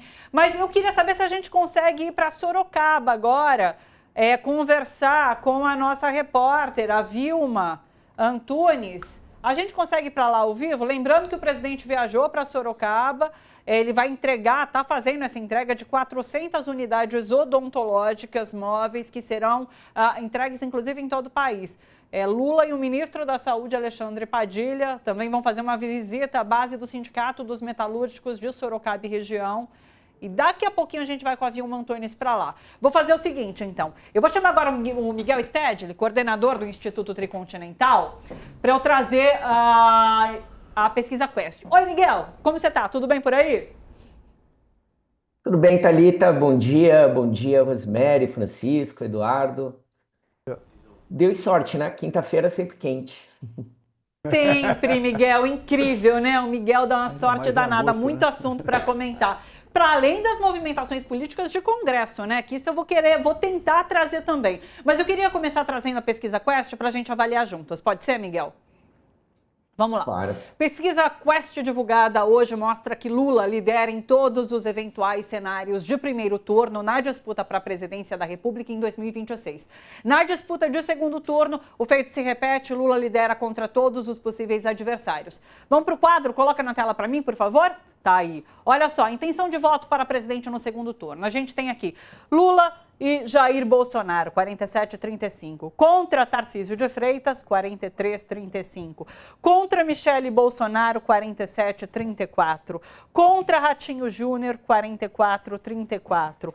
Contra Eduardo Leite, 46,30. E daí para baixo, viu, pessoal? Romeu Zema, o Eduardo Bolsonaro, bom trazer também, né? 32,47. Depois a gente tem ali por volta dos 30, então, o Romeu Zema, o Ronaldo Caiado, o Flávio Bolsonaro também, olha, 32,48, uma larga vantagem de Lula.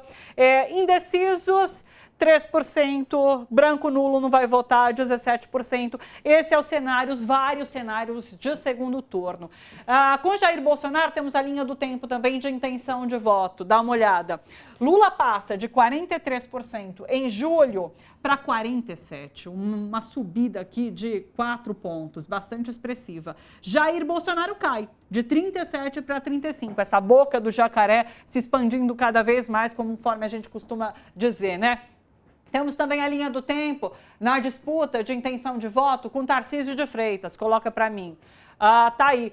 Lula sobe 41 para 43, Tarcísio cai 37 para 35. E por último, a gente tem a taxa de rejeição, que também é bastante importante ficar ligado nisso, porque às vezes é o que decide a eleição, né? Vamos lá. Lula tinha 47 em janeiro, foi para 41 em março, 40 em maio, 47 agosto. Mas o que chama atenção é a rejeição. Conhece e não votaria. 49 em janeiro passou para 51. É isso. Agora, Jair Bolsonaro, 41, 39, 39, 37. Caiu de 41 quem votaria nele para 37. A rejeição vai de 53 para 57 ali em agosto. Então a gente tem queda de quem votaria e aumento da rejeição. Então, essa faixa aqui é bastante importante. Michele Bolsonaro, daí acho que nem vale a pena, mas assim, cresce rejeição. Ciro Gomes, enfim. Tarcísio de Freitas, 32 vai para 39 a rejeição. Veja só, em janeiro, 32 vai para 39 em agosto. Quem votaria? 28 permanece o mesmo? Não, esse é Tarcísio. 23, desculpa, eu estou vendo errado? Não, tá aqui. 23 para 27, tá ali. Então, sobe um pouquinho quem votaria, mas aumenta muito a rejeição. Então, esse é o desenho aqui da rejeição, que muita gente fala que aí no segundo turno é o que decide, de fato, eleição. Temos esses quadros todos. Miguel Stedley, o que te chama a atenção? Qual a sua análise sobre essa rodada da Quest? Thalita, em primeiro lugar, é óbvio que a gente tem uma série de boas notícias para o governo. Se o Eduardo se lembra, da outra vez que nós analisamos essa pesquisa, na pesquisa anterior, não havia o fator primeiro turno, né? Nós até questionávamos isso, só tinha os resultados do segundo turno, qual era de fato o desempenho, né? E agora a gente tem esses dados para poder analisar. Então, a primeira coisa é que a gente tem uma espécie de uma volta à normalidade. O que eu quero dizer com isso? Sempre foi uma característica do presidente Lula que ele tivesse uma certa imunidade digamos assim, que a popularidade dele não fosse afetada ou pela aprovação ou reprovação do governo, ou por algum problema que o PT tivesse. Ele conseguia ser maior que o próprio governo, que o partido, etc. Em algum momento, nesse ano, isso mudou e agora a gente tem uma recuperação da figura do presidente Lula, né? Volta para o seu patamar acima das críticas, da reprovação que o governo possa ter ou alguma questão, né? Segundo, de que isso vem impulsionado também com a pesquisa Quest anterior dessa semana, que é aquela de aprovação do governo, ou seja, há uma percepção das pessoas de que a economia está melhorando e há um reconhecimento no governo dessa melhora da economia, que era algo que a gente questionava muito nos anos anteriores desse mandato, por que a melhora da economia não é percebida ou não é creditada ao governo. Então, isso passa a mudar nas últimas pesquisas, nos últimos inquéritos, e aí tem impacto também sobre a pesquisa eleitoral, né? Então, em primeiro lugar, eu acho que são as boas notícias para o governo que já haviam sido identificadas na pesquisa anterior de aprovação do governo. Agora, eu acho que essa pesquisa diz muito mais sobre o futuro da extrema-direita e do bolsonarismo, e que tem a ver com o que o Francisco estava comentando antes sobre esse posicionamento em relação ao Trump, né, que a gente assistiu agora há pouco. Porque a gente percebe, e tem a ver também com todos os áudios que nós estamos debatendo nessa manhã, enfim, um dos muitos áudios mal educados do Eduardo para o seu pai, enfim, dessa incapacidade da extrema-direita de conseguir construir uma candidatura alternativa ao Bolsonaro que possa enfrentar o presidente Lula, tanto no primeiro quanto no segundo turno. A gente vê que, independente de qual seja o nome, eles ficam todos flutuando em torno desses 20 e poucos por cento, né, que seria nem o eleitorado de extrema-direita, eu diria o eleitor de extrema-direita, que está entre 12% e 13%, e essa centro-direita. Mas também é importante para a gente perceber, e tem a ver depois com as movimentações do Congresso, com a desconexão que tem também da classe política da extrema-direita e do centrão com a vida real. Porque o golpe que a gente teve ontem contra a CPI do INSS, ele começou a ser gestado num jantar, como já é público, né, dos presidentes dos partidos do centrão, e a leitura que eles faziam naquele momento era o seguinte, que o Lula não teria capacidade, não teria força para chegar nas eleições do ano que vem, não teria capacidade nem de disputar, nem capacidade de escolher um sucessor. E que estaríamos vivendo um momento Tarcísio, que todas as condições estavam abertas aí, e esse golpe contra a CPMI vinha também nesse sentido. Quer dizer, nós podemos errar na leitura da conjuntura, mas me parece que o Centrão tem errado muito mais gravemente, né? Então, eu acho que diz muito mais respeito a isso, a essa incapacidade da extrema-direita ou da direita, quer dizer, você não tem, de fato, o candidato com melhores condições, fica evidente, é o Tarcísio. Agora, ele está longe de causar, nesse momento, uma ameaça real. E ele acaba sendo muito mais palatável, como o próprio Eduardo Bolsonaro disse, para a Faria Lima, para o agronegócio, do que, de fato, ter uma adesão popular. Então, felizmente, a vida real é muito diferente do que pensam os caciques do Centrão ou o jornal Estado de São Paulo. Edu, quero te ouvir também sobre pesquisa eleitoral. Muito importante isso que o Miguel chama atenção para o problema que a direita e a extrema-direita têm nas mãos agora. Eu lembrei quando o Miguel estava falando dessa leitura que a extrema-direita faz do cenário. Eu me lembrei daquela frase do Nelson Rodrigues, né? Os idiotas vão dominar o mundo não pela inteligência, mas pela quantidade. É mais ou menos isso. Por isso é que eles têm peso no Congresso Nacional. Não é pela qualidade da ação política deles e muito menos pelos resultados que dão em termos de presença, votação ou então até mesmo como emenda. Dominam pela quantidade. O que demonstra mais do que nunca a necessidade que a gente vai ter de tentar fazer com que as pessoas se conscientizem, e daí vai para além da bolha daqueles que acompanham a política, daqueles que são do movimento social, daqueles que são, de alguma forma, tocados por aquilo que acontece todo o momento, em todo o momento que antecede o tal do momento da política, né? Da hora da política, como eles dizem no interior. Então, é muito, muito, muito importante pegar o exemplo desse Congresso Nacional para convencer as pessoas, não só para senador. Acho que para senador, na classe política, o presidente Lula tem falado isso várias vezes, já se tem um grau de consciência de que não pode ficar arriscando. Para governador, por isso que eu falo toda hora. Aliás, quero ver o governador do Rio, o governador de São Paulo pesquisa também. Não atrapalhem o Geraldinho e não atrapalhem o Eduardo Paz. É o que nós temos de melhor para o momento. Não podemos arriscar do lado progressista e também dos democratas como um todo, com candidaturas que marcam presença no primeiro turno ou que efetivamente imputem em quebra do eleitorado que vai nos livrar desses caras. Eu falo brincando, mas eu estou falando sério também. Não é o momento. É o momento de pensar na aliança democrática não só trazendo voto para o lado progressista. Não pode ser assim, não por convicção ideológica, mas por defesa da democracia. Esses caras têm que ser aniquilados. Não serão, mas deveriam ser politicamente na próxima eleição. Não serão. O Centrão vai continuar com esse mesmo raciocínio e podendo dominar não pela qualidade nem pela inteligência, mas sim pela quantidade. É contra isso que a gente precisa, a gente que se considera democrata, mais do que progressista, ou nem progressista. Os tais dos caras de centro.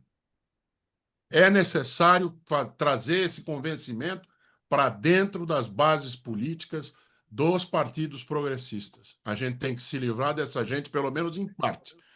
E isso vai se dar no voto. Claro, tem a questão do dinheiro, tem a questão da exposição, tem a questão das emendas, tem tudo isso que também é motivo pelo qual a gente tem que ver o quadro mais amplificadamente. Governador de estado e senador. Não vai ser uma eleição de que agora é a vez dele ou agora é a vez dela. Não dá para ser desse jeito. Senão, a gente fica com essa gente comandando o país, porque hoje em dia eles atrapalham muito e também mandam fazer. Perfeito. A campanha do Edu aqui é quase que diária, né, Edu?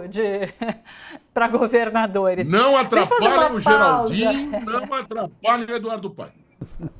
Deixa eu fazer uma pausa rapidinho, pessoal. Peço licença para vocês, para a gente ir de fato lá para Sorocaba, para saber como que foi esse evento, que teve participação de Lula, do ministro da Saúde, Alexandre Padilha também. Vou com a nossa repórter, a Vilma. Vilma, boa tarde.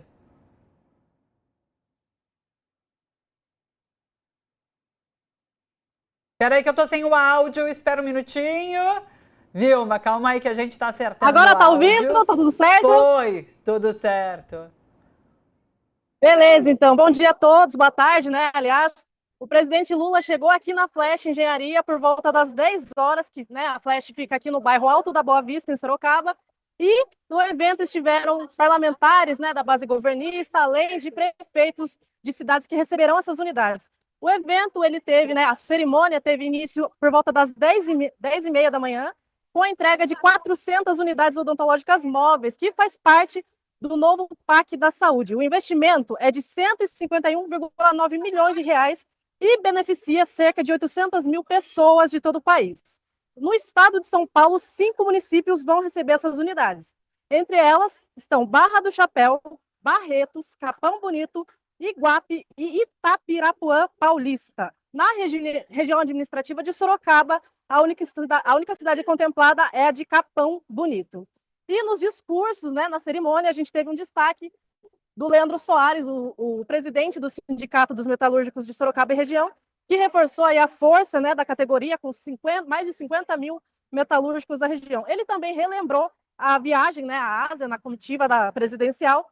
Também tivemos fala do Cláudio Miak, que é o presidente do Conselho Federal de Odontologia, que defendeu a importância, né, da saúde bucal, e também do ministro da Saúde, Alexandre Padilha.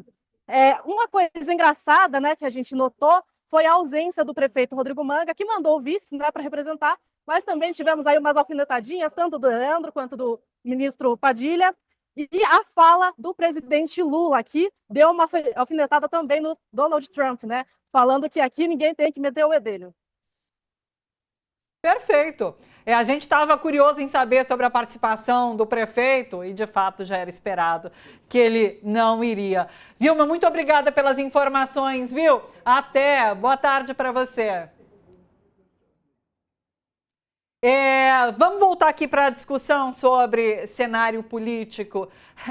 É isso, né? A gente está falando sobre problemas para a extrema-direita. A extrema-direita está com um problemão e está desaparecendo, inclusive, de eventos públicos, como é o caso aí. Inclusive, Thalita, diga. É importante dizer que o prefeito de Sorocaba, o prefeito bolsonarista TikToker, né, foi alvo da Polícia Federal, né, em que se desbaratou uma quadrilha comandada por ele com as organizações sociais de saúde.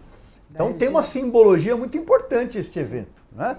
Ele, inclusive, foi encontrado na casa dele muito dinheiro dele, dos parentes, né? E afiliados, dinheiro, Ferraris, né? Então é importante ter uma simbologia política isso acontecer lá. E só para completar, 400 unidades odontológicas móveis têm um papel de política pública fundamental. O brasileiro médio não vai ao dentista quando vai para arrancar o dente.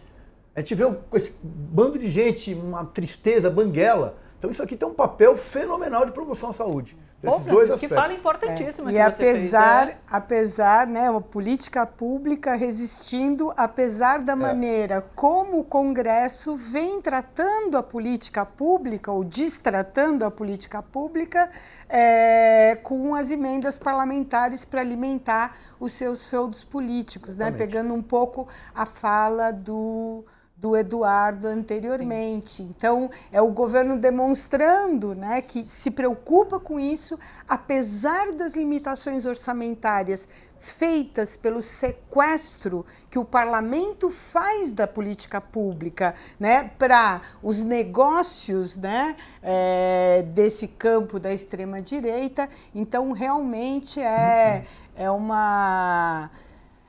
Enfim, uma boa notícia no dia de hoje. São todas boas. São boas. São boas. É que é de uma outra natureza, né? E só para completar, para o povo. O que a Rose está dizendo, o orçamento para as emendas são 50 bilhões. Das emendas PIX, que você não sabe para onde vai, que é a grande briga do ministro Flávio Dino. Quase então, 30%. 50 bilhões de emendas. Então é exatamente isso, né? Que sequestra. Esse eu acho que é um elemento fundamental. E o Brasil é o país em que esse dispositivo, que inclusive em outros cientistas políticos de outros países não entendem, quando você vai explicar, mas como isso pode ser?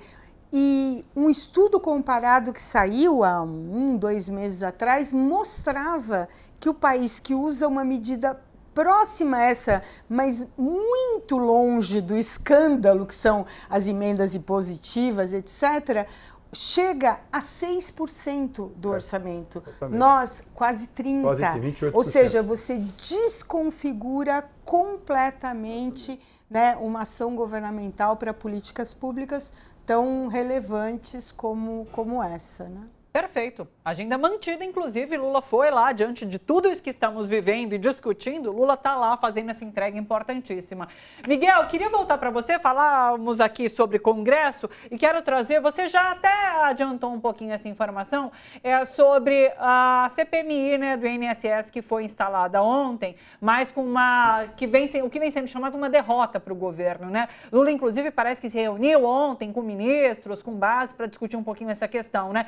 Quero saber como você avaliou, você já cantou um pouquinho essa bola, né? Mas vamos nos aprofundar, porque para além dessa CPMI, A gente tem, por exemplo, o PT protocolando um pedido para que Jair Bolsonaro seja chamado imediatamente para depor nessa CPMI. A gente tem no Senado uma CPI da adultização que passou pela Câmara, né? Algo que a gente estava com medo que talvez não fosse passar por conta de uma oposição ali barrando o debate, mas passou também. Então, assim, tem algumas costuras sendo feitas ali no Congresso que eu queria que você analisasse para a gente. Olha, Thalita, evidentemente foi uma derrota do governo, né? Nós não vamos tapar o sol com a peneira, assim. Houve um momento, o próprio Lindenberg Farias reconhece, o Randolfo Rodrigues fez a sua autocrítica. Foi um momento um pouco de soberba por parte dos parlamentares, porque os acordos haviam sido feitos há mais de 1, 2 semanas, e inclusive esse foi um elemento muito parecido, né, Eduardo, com o jogo de futebol. Por um lado, o time do governo teve um apagão, e por outro, o comportamento do Omar Assis, que era o indicado para ser o presidente, e também do relator, que era um deputado republicano, já falando como se fossem presidente e relator, serviram como combustível para animar o time adversário, né? Então, foi muito rápido esse movimento. Como eu disse, começou a ser construído no jantar ali do União Brasil, do Arenão, né, como a gente tem chamado a nova federação de extrema-direita, entre os presidentes dos partidos do Centrão, inclusive o Kassab, pelo PSD, né, essa análise que eu já compartilhei. E aí, então, havia um entendimento de que havia tempo ainda para conseguir reverter, e passaram o rolo compressor, porque 2 bolsonaristas assumiram esses postos chaves da CPMI, né? Tanto na presidência quanto na relatoria. Então, primeiro, houve uma falha generalizada ali, seja da ministra Gleisi na articulação política, seja da bancada, tanto no Senado quanto na Câmara, das lideranças. Houve se entendia que o caso já estava resolvido, mas não tem jogo jogado, né? Essa que foi a grande... E aí agora a CPMI vai trabalhar, obviamente, para tentar desgastar o governo. Está muito claro que a narrativa que eles vão trabalhar é tentar isolar o governo Bolsonaro e o governo Temer dessas denúncias, é tentar trabalhar com a ideia de que essas fraudes e esse escândalo só aconteceu no governo Lula. Esse já foi o discurso dos parlamentares comemorando ontem, de que a roubalheira tem que acabar, o PT tem que acabar, etc. E vão centrar fogo, obviamente, em 2 figuras. Primeiro, no ex-ministro da Previdência, Carlos Lupe, do PDT, e depois no irmão do presidente Lula, o Frei Chico, que é diretor de um sindicato de aposentados. Então, esses são os 2 primeiros focos, né? É óbvio que a bancada do PT, a bancada governista, vai tentar se contrapor a isso. Ontem, nessa reunião do presidente Lula com o Hugo Mota e a Gleisi Hoffmann na Alvorada, foi avaliado de que, bom, foi uma derrota, mas que o estrago não foi tão grande, ou que ainda há margens para poder resistir, e que tem um peso governista forte dentro da CPI. Hoje já ficou anunciado, né, que o deputado federal Paulo Pimenta vai ser o líder do governo nessas ações dentro da CPMI. Então também é uma escolha muito inteligente. Quer dizer, o Paulo Pimenta é um deputado experimentado, tem bastante trânsito, é bom de briga, então não é alguém só de articulação, de costura, enfim. Então esse é um sinal positivo. E aí, claro, a bancada vai trabalhar com medidas como essa, acho pouco inócuas, né? Mais propagandísticas, digamos assim, da agitação e propaganda, a convocação ao Bolsonaro, etc. Mas também há um sentimento dentro da Câmara, e isso pode beneficiar o governo, de que, no fundo, a CPMI é óbvio que tenta desgastar o governo, mas ela tem o sentido de proteger os próprios parlamentares, né? Tem muito parlamentar com dedo envolvido, com financiador de campanha, etc. Então também pode ser que o instinto de sobrevivência prevaleça nesse caso da CPMI. Agora, a última questão que eu queria chamar a atenção é o seguinte: é uma derrota para o governo, claro que sim, mas o maior derrotado ontem foi o Hugo Mota. Eu já falava na semana passada de que o Hugo Mota vinha enfraquecido, quer dizer, primeiro ele tentou se bancar contra o governo naquele período antes do recesso, né? Bancou a derrubada do IOF, e tomou, né? Ele levou a reação para cima do governo. Nós todos nos lembramos que toda a movimentação nas redes sociais mirava o Hugo Mota, isso desgastou muito ele. As pontes de diálogo com o governo continuam enfraquecidas, quer dizer, ele perdeu muito dessa referência que tinha ou do trânsito que ele tinha no Planalto. Mas ele foi derrotado também porque ele foi articulador do nome do Omar Aziz, o deputado do Republicanos que assumiria a relatoria foi uma escolha pessoal dele, então ele foi também derrotado, em menor medida, o Davi Alcolumbre, que também participou dessa articulação, mas eu acho que o recado mais forte depois do governo é para o Hugo Mota. E ele teve outras derrotas importantes nessa semana. Por exemplo, ele havia já conversado com o presidente Lula no início da semana e acertado 3 pautas prioritárias do governo, que todos nós conhecemos, temos repetido aí exaustivamente, né? A PEC da segurança pública, a isenção do imposto de renda e o tema das regulações de redes. O Hugo Mota colocou uma contrapartida: olha, eu quero a reforma administrativa, quero que isso seja uma marca da minha gestão, então quero o compromisso da base governista de que vão me ajudar a aprovar a reforma administrativa. Ele nem conseguiu colocar em discussão, ele retirou já no dia seguinte porque ele sentiu que ele não tinha apoio dos líderes partidários. Ali já tinha esse primeiro recado, né, da fraqueza do Hugo Mota. Depois nós temos essa derrota na CPMI do INSS, e a gente deve ter o tema do motim, que ele não conseguiu punir os deputados que participaram e que deve ter uma tramitação inócua, assim, não deve avançar a proposta da mesa diretora da forma como ele gostaria. Então a gente vai ter, continuo mantendo a minha opinião de que nós vamos ter um presidente da Câmara cada vez mais enfraquecido.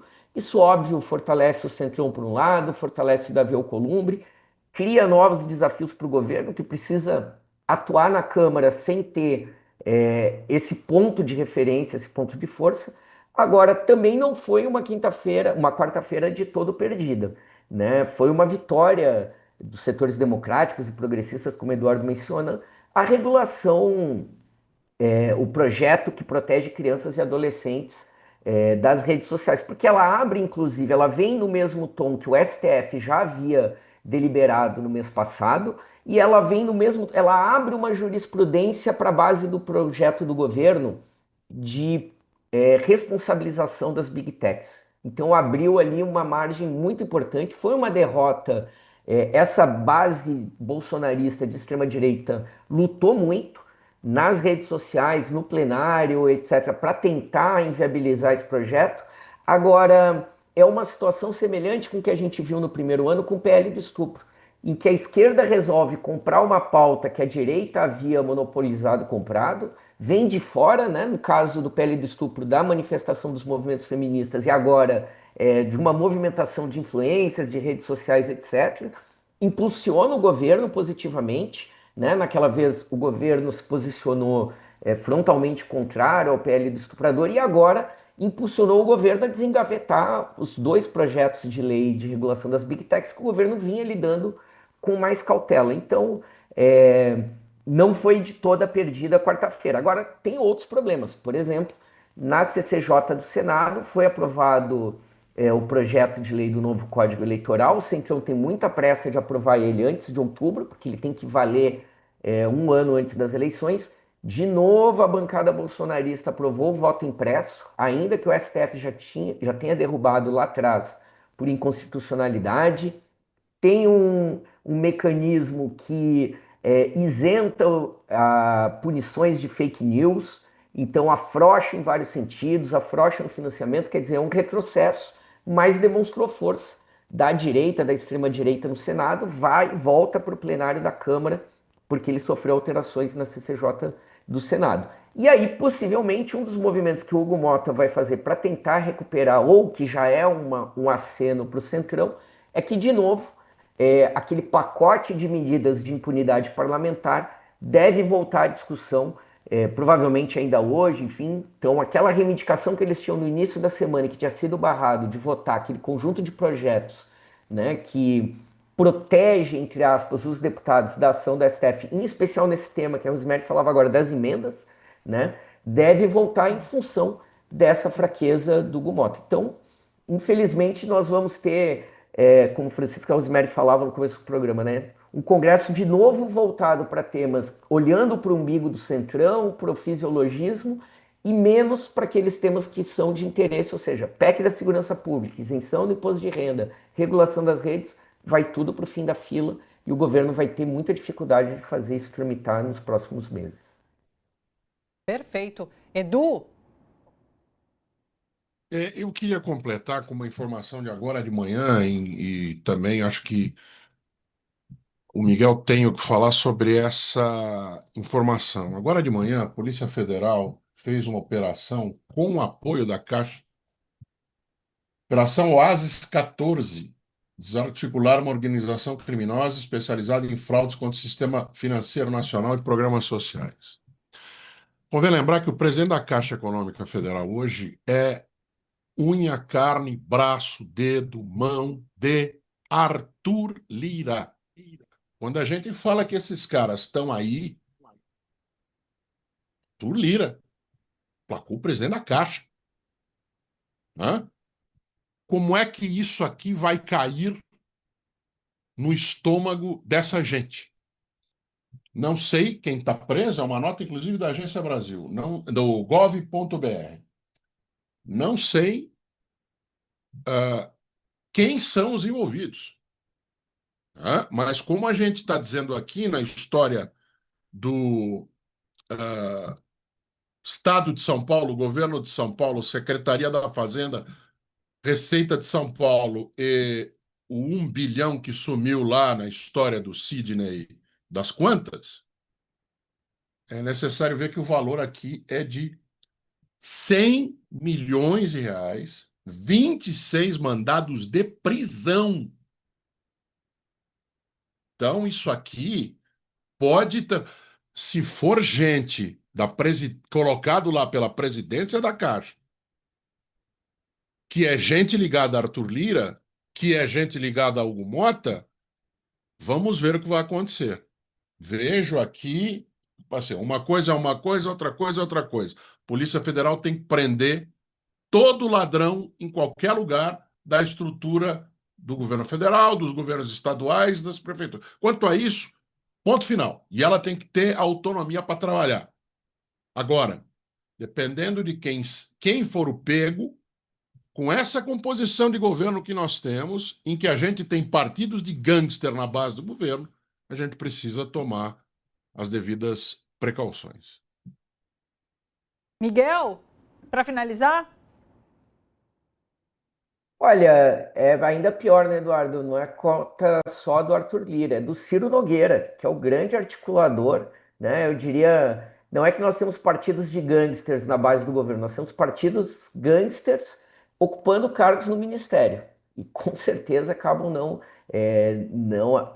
apenas votando contra o com o governo, mas atuando contra o governo, né? Também acho muito positiva a notícia que o Eduardo traz, acho que merece, né? São os 4 grandes postos que estão com o Centrão, né? O Ministério das Comunicações e dos Esportes, a Caixa Econômica e acho que a Codevasp, enfim, né? Mas tudo nessa cota, Arthur Lira, Ciro Nogueira, Hugo Motta é o mirinzinho, né, que eles colocaram ali nesse processo. Mas, de fato, merece a nossa atenção e eu acho que vem também nesse sentido que eu dizia antes, são coisas que podem favorecer o governo, né? Toda a transparência, todo o combate à corrupção sempre favorece o governo, né? E que podem também bloquear um tipo de ação mais maliciosa dos parlamentares que estão atuando na CPI, porque, como eu disse, muitos deles têm comprometimentos com essas entidades, com setores que saquearam, né, os cofres públicos e os aposentados nesse processo. É isso. Rosemary, quer fechar? Eu queria só complementar, que eu acho que a gente sempre fala, né, que CPI, CPMI, a gente nunca sabe como termina, né? Então, eu acho que esse cochilo do governo nessa articulação, né, ele mostra que não vai poder ter essa postura durante o processo da CPMI. Por que eu estou dizendo isso e por que isso me parece muito importante? Porque nós sabemos que, né, há uma visibilidade sempre muito grande de uma comissão parlamentar de inquérito, ainda mais na temática, né, que é aquela coisa assim, nossa, roubar dinheiro de velhinho. Né? As pessoas muitas vezes toleram muitas coisas, mas isso é um limite. Então, evidentemente, né, isso vai estar na estratégia desse arenão, né, na produção infinita de peças para as redes sociais, e nós sabemos que esse é um ponto importante, e o governo, a comunicação do governo, os parlamentares vão ter que estar muito atentos para não deixar que isso, inclusive, seja uma espécie de uma cortina de fumaça para outras derrotas que eles estão tendo, como as que nós comentamos anteriormente, né? Talvez prisão de Jair Bolsonaro, né? Então, acho que esse é um ponto importante. Uma outra questão para finalizar, que me parece muito importante também, né? E acho importante quando o Miguel fala da questão, né, dessa vitória, né, do projeto com relação à adultização e, de fato, a rapidez ter conseguido colocar uma pauta que eles sequestram e que eles sequestram, né, que a extrema-direita acaba sequestrando, né, e não para defender a infância, mas ao contrário, para ocultar, né, toda uma rede de pedófilo que muitas vezes, quando são denunciados, a gente vê essas vinculações políticas. Então, importante num processo de responsabilização, né, de formas de responsabilizar as redes e de impedir que a rede social seja um espaço de comercialização sexual dessas crianças. Então, acho que esse é um ponto importante e importantíssimo, eu volto a dizer, que parece que na próxima semana o governo vai colocar, vai solicitar, né, que seja colocado na pauta a questão da regulação das Big Techs. E aí eu volto a dizer, quer dizer, a campanha pela soberania digital, que tem sido organizada por uma série de organizações da sociedade civil, precisa participar, né? Precisa estar incluída nesse debate. Esse debate é um debate importantíssimo, inclusive para forma como nós vamos ter o uso dessas redes nas eleições do próximo ano. Então, quer dizer assim, são muitos elementos que nós temos que estar atentos, né, acompanhando esse processo, principalmente porque conhecemos como esse tipo de agenda é tratada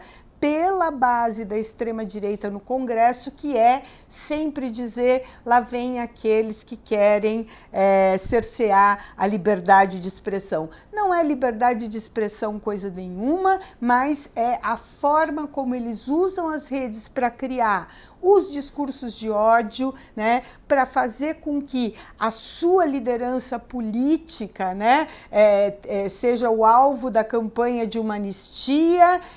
Então, eu acho que a soberania digital agora está num momento importantíssimo de debate, nós não podemos perder essa oportunidade, né? E eu espero que o governo atue de maneira bastante clara nesse processo. É isso. Perfeito.